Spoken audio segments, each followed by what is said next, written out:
So, welcome, family. Another episode of The Talk with Uncle Jay. Welcome to the porch. You know what to do. Sit down, relax, get you some lemonade or whatever your favorite drink is, and let's get into it. So, this is a special episode, all right? We're talking about fathers. Father's Day just passed this past Sunday. It's actually a special Father's Day for me. I am a new grandfather for the first time. I'm pretty sure you guys seen the last episode when I talked about Aurora. So it was very special, very calm Father's Day for me. So I just wanted to thank the fathers and talk about the role of fathers, because it was kind of funny. A lot of the posts, or some of the posts, was they said that this was the quietest Father's Day they ever experienced, right? I actually can concur with that. I could say it was a quiet Father's Day. So, we're going to talk about what is a father, and I'm going to tell you about a special father. To me, we're just going to get into it about a lot of different things when it comes to fathers. I think this is a special time, a special role, and we can talk about that. This porch, right here where we are, is sacred ground. It's basically a place where you can find guidance. We can find healing. We can actually figure things out together, because I do not act like I'm an expert at all things. I've made a bunch of mistakes in different areas, so I can tell you what not to do. But I think that's the process of community, right? That's the sense of community. And I think that's what we got away from, is that through community, we help each other out, right? So whether you're a father or son, or someone trying to understand men, right, this episode is for you. Father's Day was this past Sunday, and I wanted to be clear. One thing I never liked was when Father's Day came around and someone would say, "Oh, I'm a mother, so it's Happy Father's Day to me." No, I don't believe that's true. I think that you are a great mother, and I'm pretty sure, and I would never take that away from anyone, but you could never fill the shoes of a father. It's impossible. It's not up to debate. It's not opinion. It's fact. You'll never be able to be a father. There's spiritual, there's physical, and then there's what I call metaphysical, right? Like, there's that unseen presence that a father has that a woman just would never have, right? So this past Father's Day was Father's Day, and this is an ode to fathers. Not taking anything from mothers, but this one is for us, right? It's about fathers. And I'm not talking about fathers that take care of their child. I'm talking about fathers, period. It doesn't matter if they take care of their child or not. That's on that man. That's on his conscience. That's on how he has to live. And that's for him to have to come to grips with. But fathers, period. So my opening question is, what is a father? Let's take a couple of seconds to think about what a father is. And what does a father mean to you, right? Because I think that is subjective. Everyone has their opinion on what a father is, right? I had a great example. So I don't think that my opinion is the same as others, right?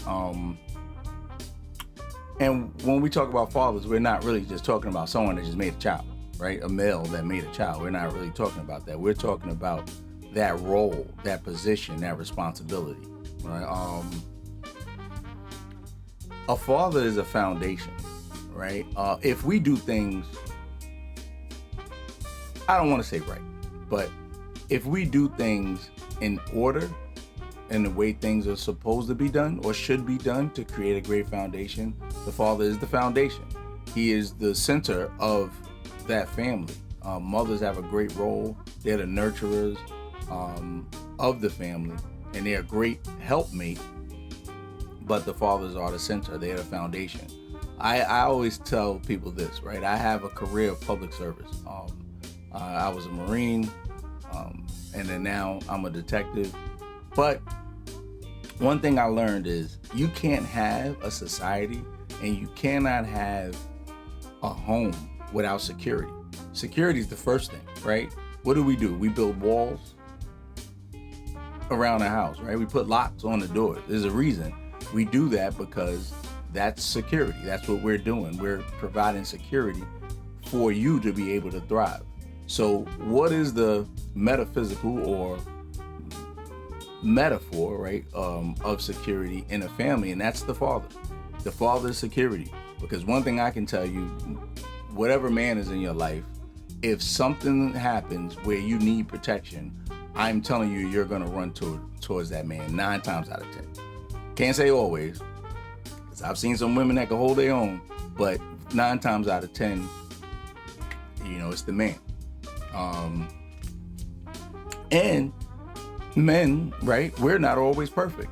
You can't be. You're a human. We're imperfect. We're made imperfectly, right? So you can't be perfect. You don't make all the right decisions all the time.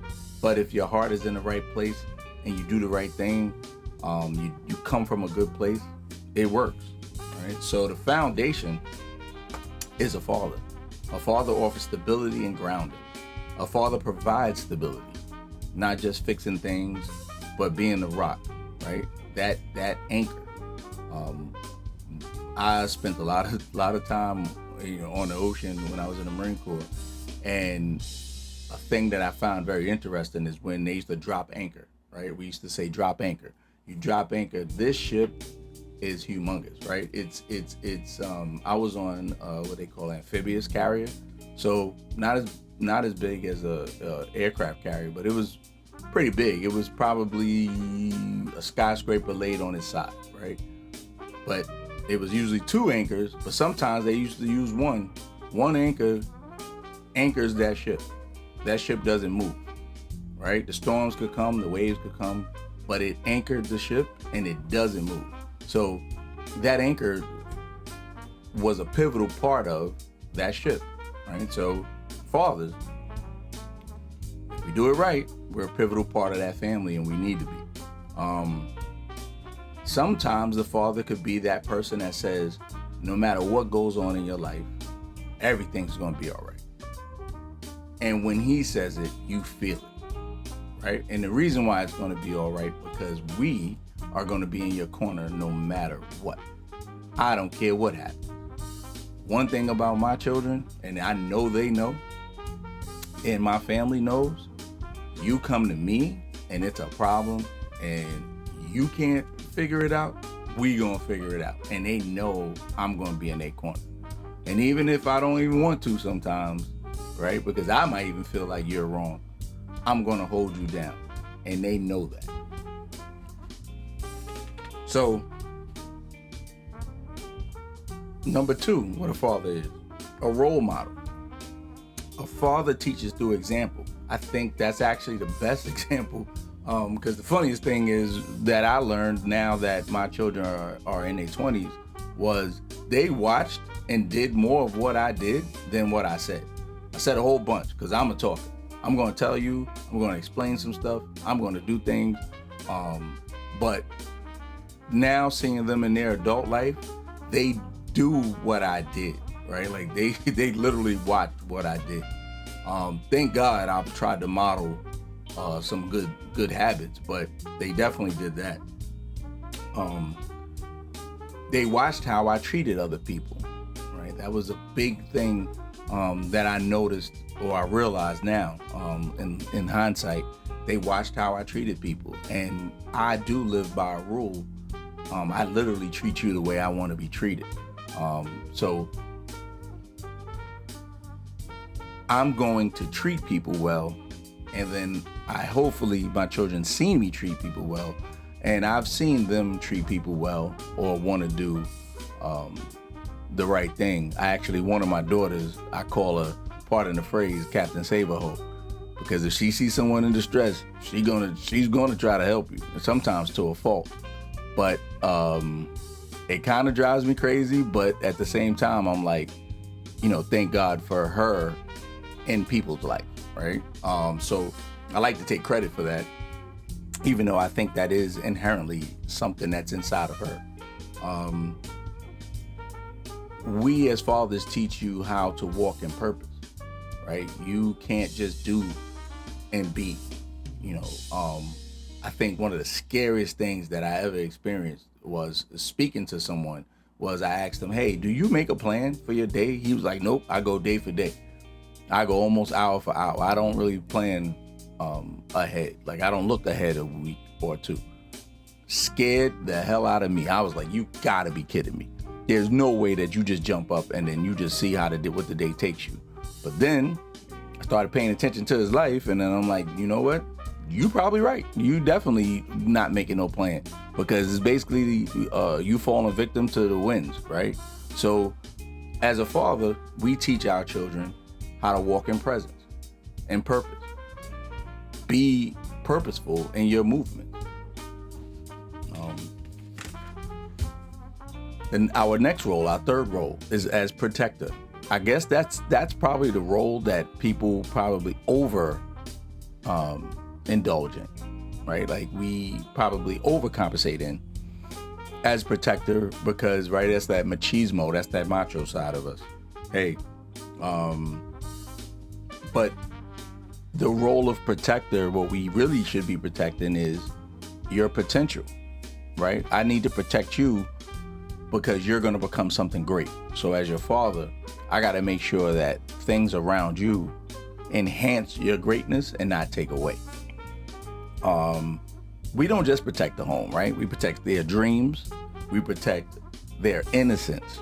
And I'm pretty sure a lot of people can attest to being younger and possibly being molested, possibly being abused. Sometimes the sad part is the father was the abuser, but a lot of times there's people that can tell you and say, you know what, I was abused or I was treated wrong, and my father came and he dealt with the situation. We can't prevent everything, but we can respond or avenge, right, what was wrong, done wrongly to you. So the father, the protector, is a big a responsibility. We're the shield and the sword, right? So we're tough when needed and gentle when it matters. So that, sometimes I get criticized for not being soft and pink, as my daughter says, and I fully believe that I can be gentle, but I'm not going to be soft. That's for your mother, right? The nurturer. That's what she's there to do.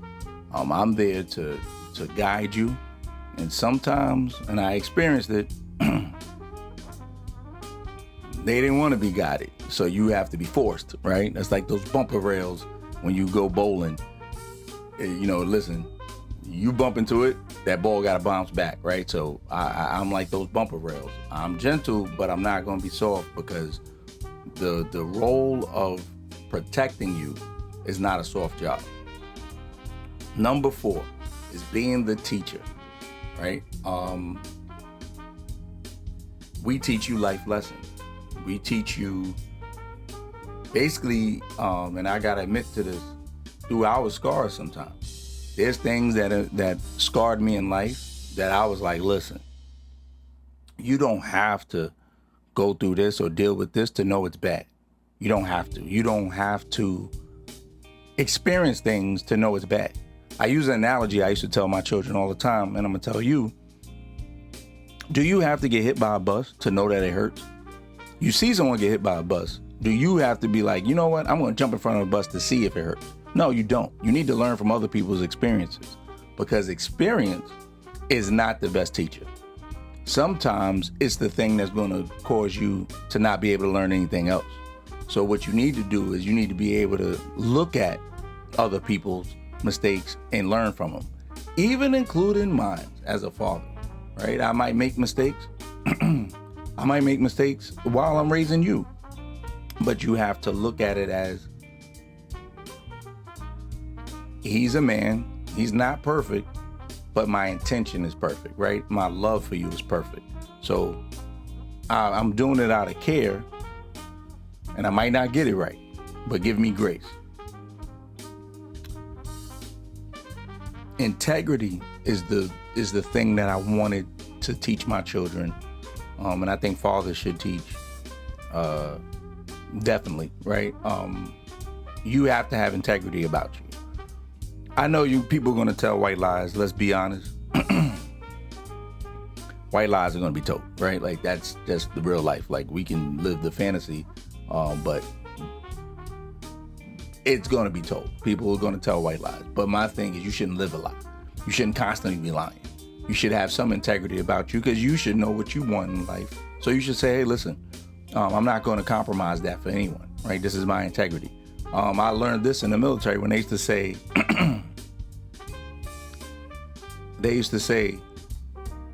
integrity is knowing the right thing to do and to do it even though no one's watching, right? Always do the right thing even if no one's watching.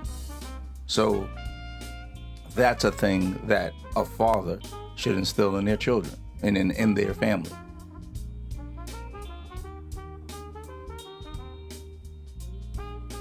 Now we go to part 5. A legacy builder. A father builds futures. I'm going to reference the Marine Corps often. I'll be honest with you. I think they gave me, other than my parents, some of the greatest life lessons that I've applied to regular life, right? We were taught combat. We were taught how to kill. We were taught how to try to avoid getting killed, right? We were taught all these different lessons in warfare. But if you think about it, life is warfare, right? Life is a constant warfare. So I apply those lessons to life. So a lot of times you're going to hear me reference that, because this is how I got to my big age safely, or a little bit safely.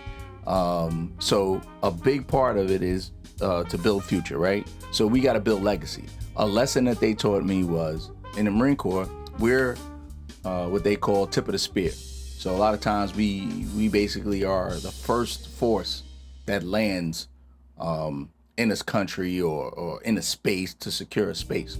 If you ever watched Saving Private Ryan and you've seen those landings in Normandy, right? The ships pull up, they drop the top down, and then what happens? All of these men come running out, and then they're getting decimated. They're getting shot. They're getting killed, right? Like, so they motivated us by saying, listen, you have to do your job in clearing these obstacles for the people who are going to come behind you. I want to say it again. You are going to clear these obstacles, kill these people. You're going to eliminate these threats for the people who come behind you. So let's think about that. What's the role of a father? We're going to eliminate as many threats as we possibly can for the people who are going to come behind us. And who is that? Our family, our children, our grandchildren. So our role is to clear the way for them, make a way for them, right? Different things like that. The father is a listener.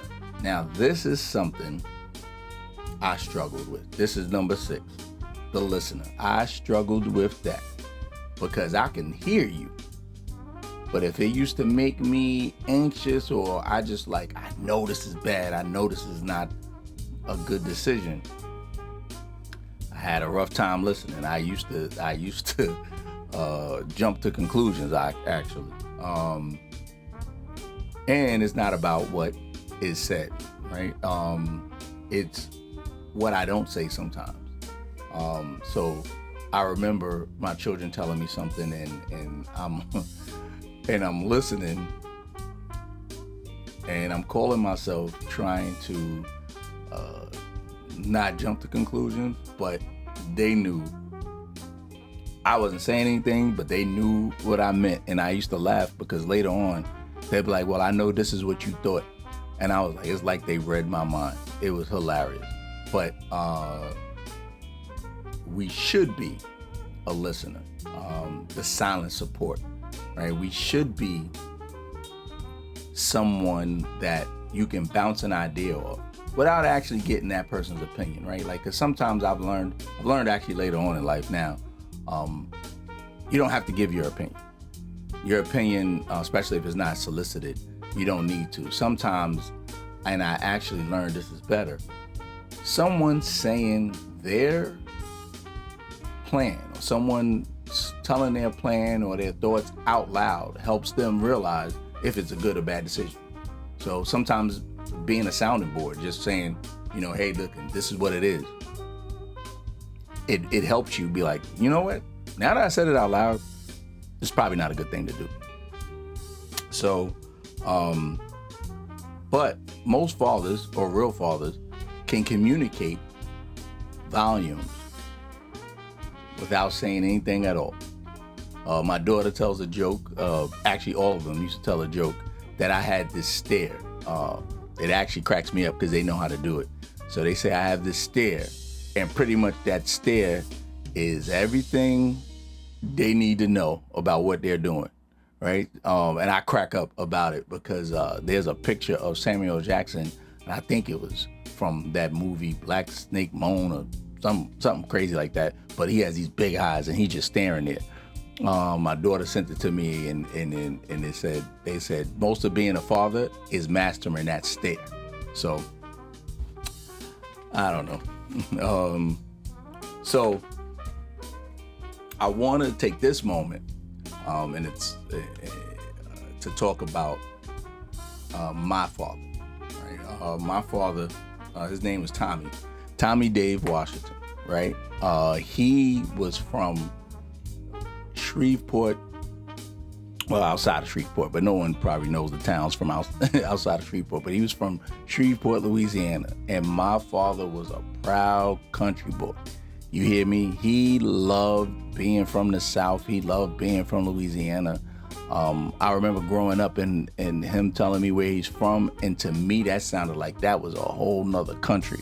Growing up in New York City, and in the projects, we call it project, they call it, what do they call it now? Public housing.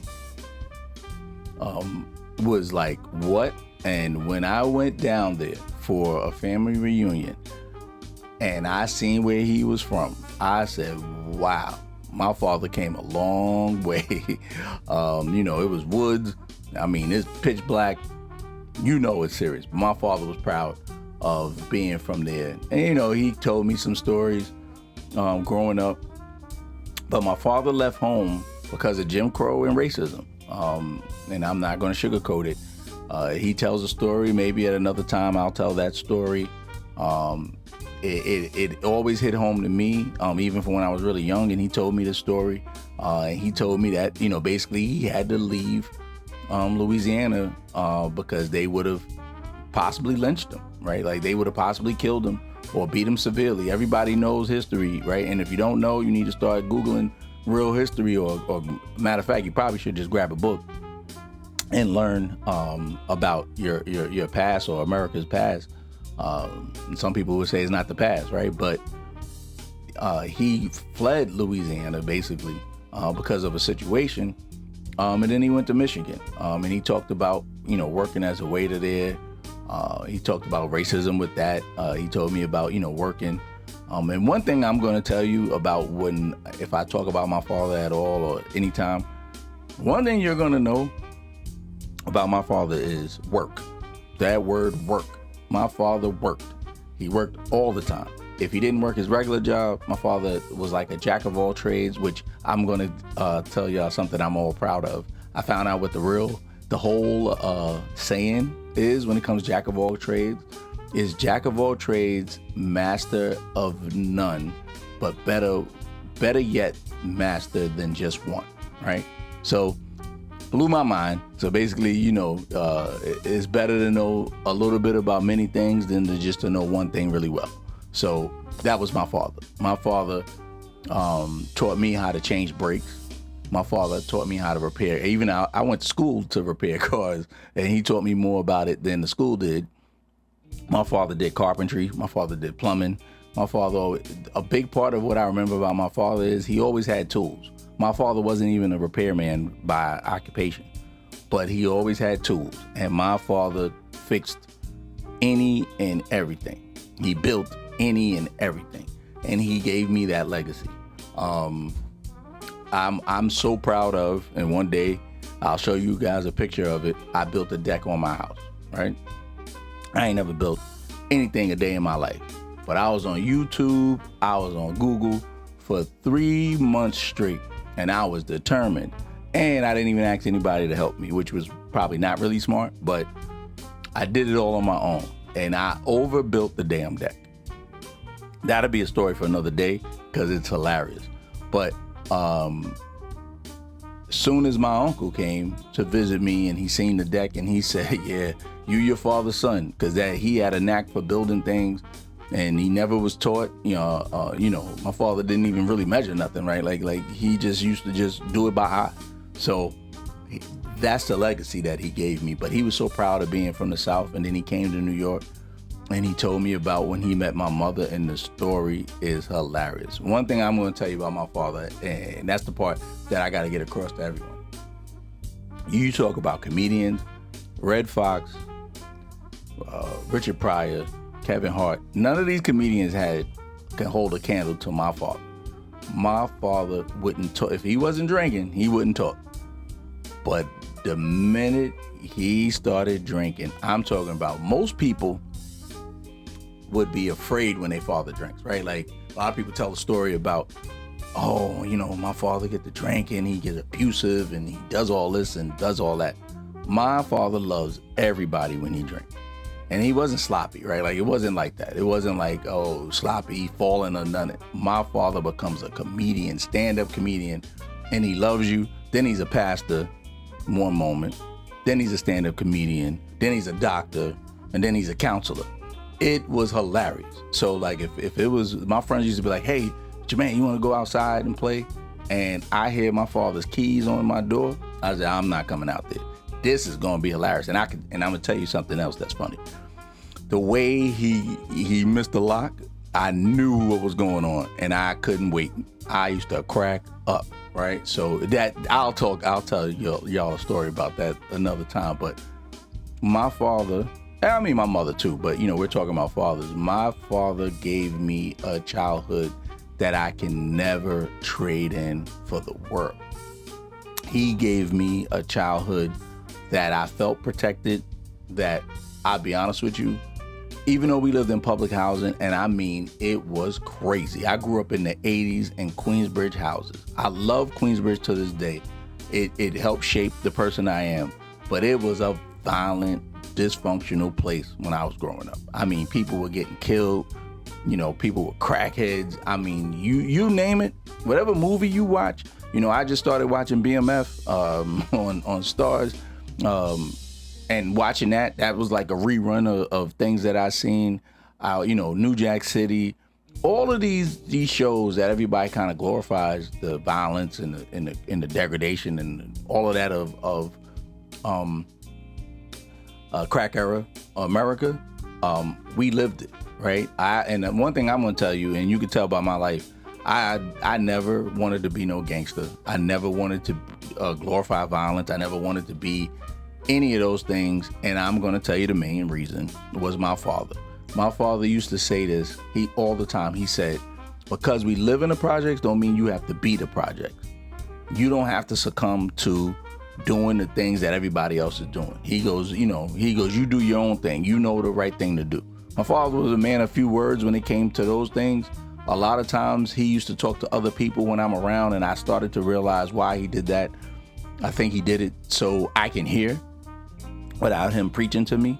But I give that man credit for keeping me out of the street. And he didn't do it by preaching. He basically showed me. He was an example of it, right? My father went to work every day. My father went to work 4 a.m. My father didn't come back till 7 o'clock in the evening. One summer, a couple summers actually, I would like take a day or two. I'd be like, hey, Dad, I want to go, I wanted to spend some time with him. I'm like, I want to go to work with you. Let me tell you something. You don't know what these men did for you to provide for you. We had to get up at 4 a.m. My father cleaned offices for a living. 4 a.m. we got up. He had his routine, which I kind of crack up about. He had a routine, and then he gets in the car, and we got in the car. It was like 4:30 in the morning, and we drove to the other side of Queens, which is ironically where I live now, right, in Southeast Queens. And we drove there because that's where the office was.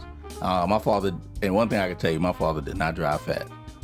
I think I could have made it here on the train faster than him driving, but it was an experience. He get his coffee, he get his cigarettes, and he drives, right? And then we get there. We load the van up so we can now go to the offices. So I used to help him clean, and I was all excited and I was proud. I'm like, yeah, I'm helping my father, clean.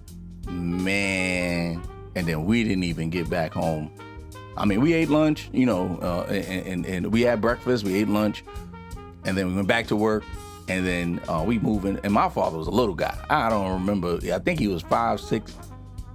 He wasn't big, but that was a strong man. He was lifting all these heavy machines and all of this stuff, because normally he would do this by himself if I wasn't there.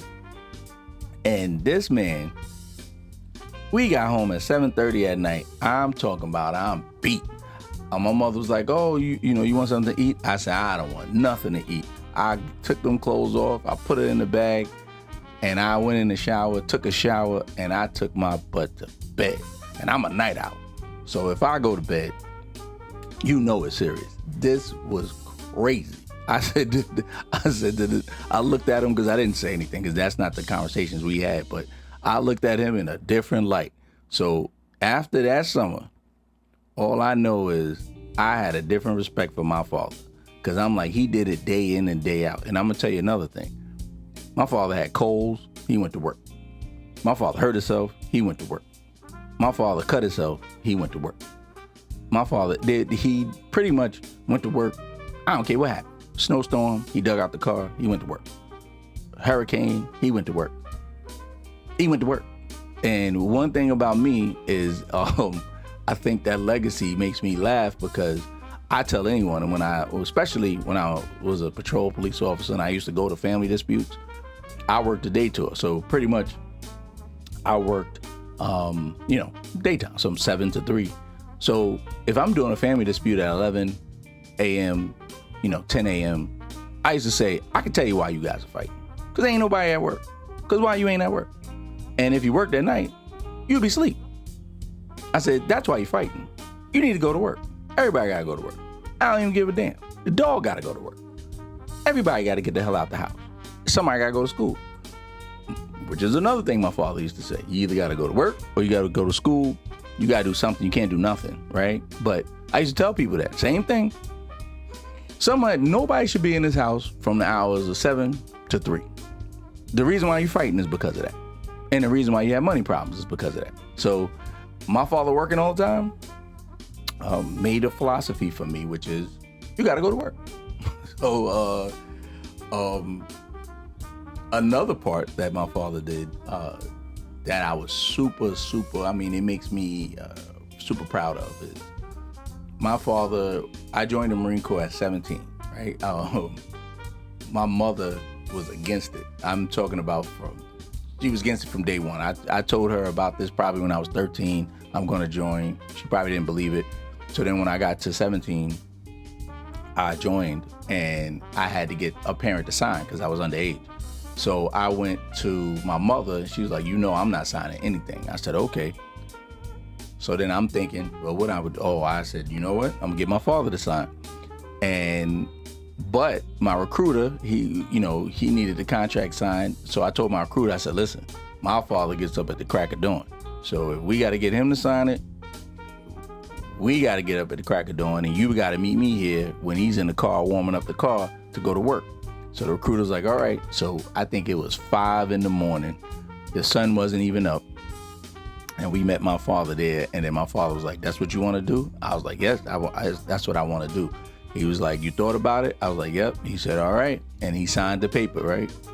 And I was in the back of it. And then he tells the story. So that's a story for another time, because I got to entice you guys with these crazy stories, because they're hilarious, because it's real life. But my father, when he told the story to the family, he said, all I seen was Jermaine in the backseat grinning, right? And I'm signing the paper.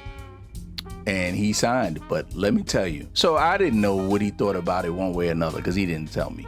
But he was going to visit his mother the day, I think it was like the week before I was going to boot camp. So we hugged for the first time in my life. This man hugged me. It was the most awkward moment ever. And he hugged me, and he was like, "Yo, I love you," which I ain't never heard that neither.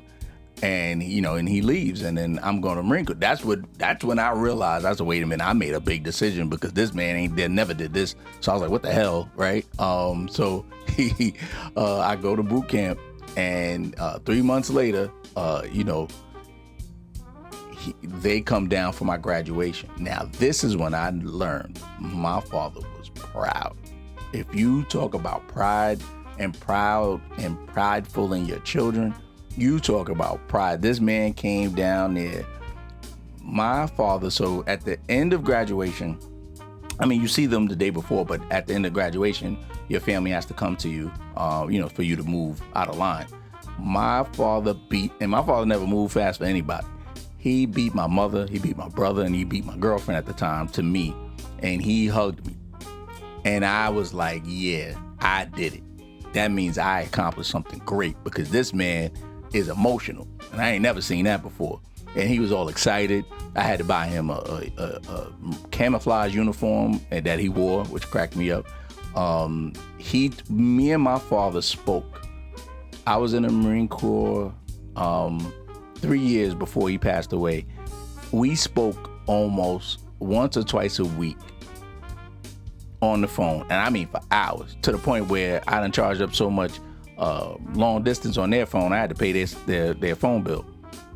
But we talked all the time, and he encouraged me because there was times I was like, I'm getting the hell up out of here. This the Marine Corps ain't for me. And he encouraged me every time. I'm talking about every time we spoke, he encouraged me. Constantly encouraged me. He said, you're strong enough, you could do it. You made it through the hardest part. This is the easy part now. Just spoken to me words of encouragement. So because my father was proud of me being in the Marine Corps, I said, yep. So now all of a sudden, I stood up, my chest was all out, and I'm like, yep, I can accomplish anything, right? But sad to say, my father passed away when I was in the Marine Corps. And ironically, it was when I became a father. So I become a father 11 months later. My father gets sick around the time I had my daughter. And then 11 months later, he transitioned and he passed away. And I felt like, I'll be honest with you, I was devastated because all my life, I always wanted a strong relationship with my father. And then I finally get it, and then he passes away. But I realized my father lasted, because I'm the baby of the family, so my father lasted until I became a father. I felt like he basically said, okay, my job is done, right? He was situating everyone. He got my mother a job. He gave my sister a car. He was situating everyone. He was taking care of his business. He was making sure everyone was comfortable and cool. And we were like, wow. I said, he's doing a lot. Little did I know he was doing it because he was preparing himself to pass away. And then he passed away, and I realized my father was there for us even after he passed away. He set the foundation. He set the framework for us. So I'm telling you this to say the role of a father is unbelievable, unmatched, and needed. You have to realize, and now I'm speaking to my fathers out there, right? This was a quiet Father's Day. This was a Father's Day, in New York. I don't know about the rest of the country, but in New York, it was raining. It was kind of dreary. Usually they always like to throw us barbecues, right? But it was dreary. Then we have a lot of this geopolitics and a lot of uncertainty and a lot of craziness in this world. A lot of things is just out of control. And I get it. But never think that if someone doesn't acknowledge you, that means that you're not worth anything. never think that you're a father and your worth isn't known. So they call like special operations, military people, Delta Force, SEALs and everything. They call them quiet professionals, right? They do the things that most people won't do. They do the things that's extraordinary, only things of legend. They do all of these crazy, unimaginable things, and they're quiet professionals. They don't talk about it. They don't boast. They don't get on TV and say, guess what I did? I did this. I took out that person. I mean, occasionally, Osama bin Laden, they talked about it or things like that. But for the most part, they call them quiet professionals. I like to take that title for fathers, right? We're quiet professionals. Honestly, we don't need the accolades. I would love it. I would cherish it. I would appreciate it. But if I don't get it, I'll be honest with you, my reward came in watching my children grow to adulthood and being able to stand on their own 2 feet. I watched how they are able to tell people lessons I taught them. I watch how they're good people and they're good people to other people. I watched how one of my daughters, my middle daughter, she gave me a granddaughter. And I mean, that's actually one of the greatest gifts you can possibly have. So ironically, right, she calls me for Father's Day and she's telling me Happy Father's Day. And then she takes the camera and shows my granddaughter. My granddaughter just finished drinking milk, so she's like milk wasted. And she goes, Aurora, say Happy Father's Day to Grandpa. Man, let me tell y'all something. I'm not an emotional person like that. Honestly, if you get me to cry, that means it's going down. But let me tell you, I didn't cry. But man, made me weak. My knees was buckling, right? Just to hear that, right? Just to hear, Aurora, tell Grandpa Happy Father's Day. I was laid out, y'all. It was a great, great gift. So I got some cool gifts. I got a attaché case. And then my wife bought me, because I plan on being in the backyard all summer, she bought me a hat that got the fan that keeps you cool. It was a real Father's Day gift.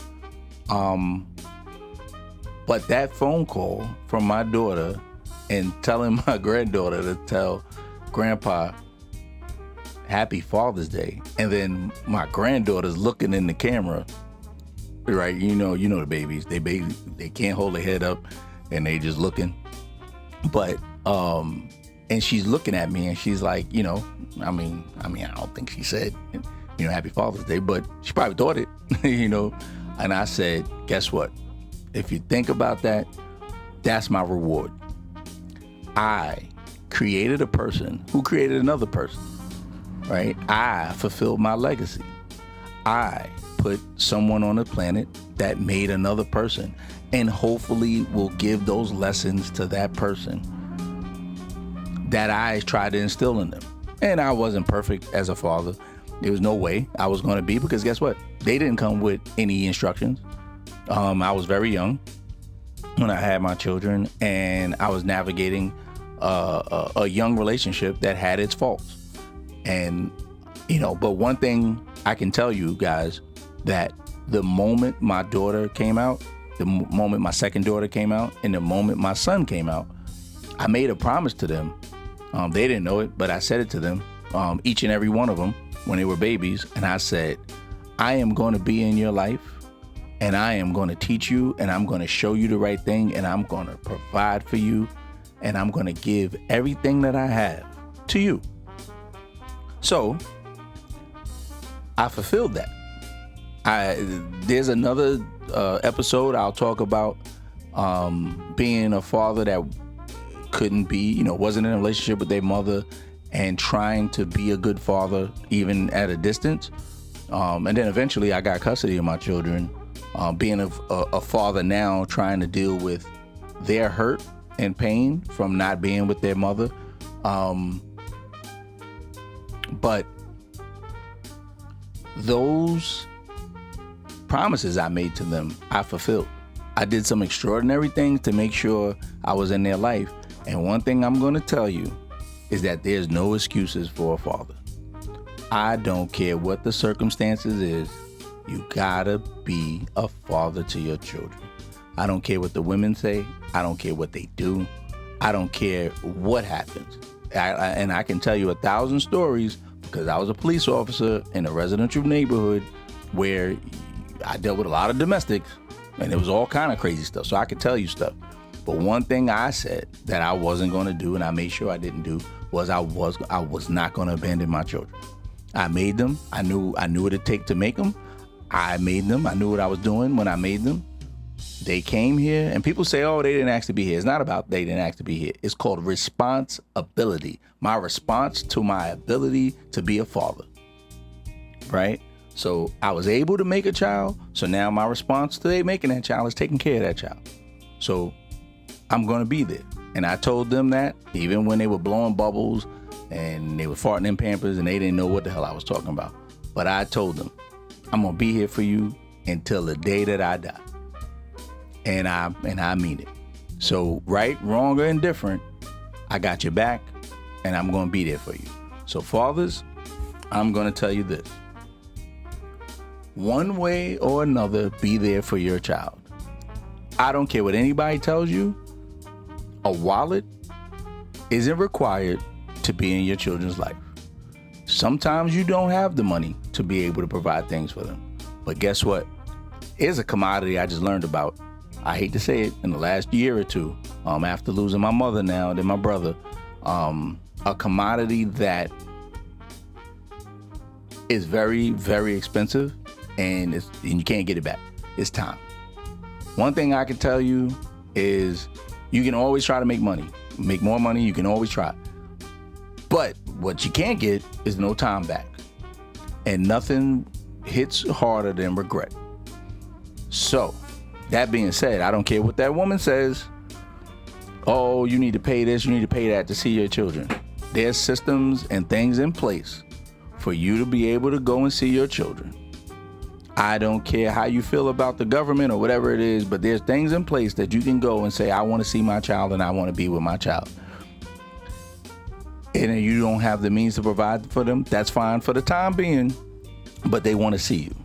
They don't care about that. And there's a lot, and let me tell you something, we live in New York City and it's one of the most expensive cities on the planet, but there's free stuff you can do in New York City, or very low cost. There's things, a walk doesn't cost any money. The park doesn't cost any money. There's actually activities that are free that you could take them to that doesn't cost any money. Right? I tell you something, if you got a car, just sitting in the car, sometimes I used to take them, they lived in Delaware, so I took them to this Brandywine River or whatever this was. It was like you park your car there and you're looking at this river. We used to just sit we used to have McDonald's, sit in the car.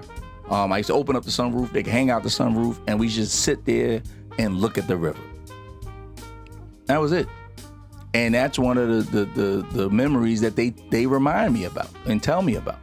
So you don't need a wallet to be a good father. But you do have to provide, and you have to find a way. The world is not forgiving to us. The world does not cater to men. We have to be the quiet professionals who go out and do what we got to do because it's the right thing to do, even if no one is looking. Thank you all for listening. Happy Father's Day. Look at this. I done bumped into the microphone. Happy Father's Day to my fathers. I don't care what father you is. I'm not putting no title in front of it. I'm not putting no stepfather. I'm not putting no adopted father. I'm not putting no whatever father. You are a father. And that's it. No handle. Father. Pure, point blank father. Be a father, be a man, and enjoy the title. Believe it or not, you did a lot to become that title, right? What they tell us, it takes a 4 billion to 1 chance that a person is born, right? So that was 4 billion and 1 chance that you made a person. So you earned that title. So Happy Father's Day to all the fathers. I appreciate you. I love you. I'm a man to man. You are appreciated. Have a good night. Everyone be safe. Welcome to the porch. Happy Father's Day. The Talk with Uncle Jay. I'm out.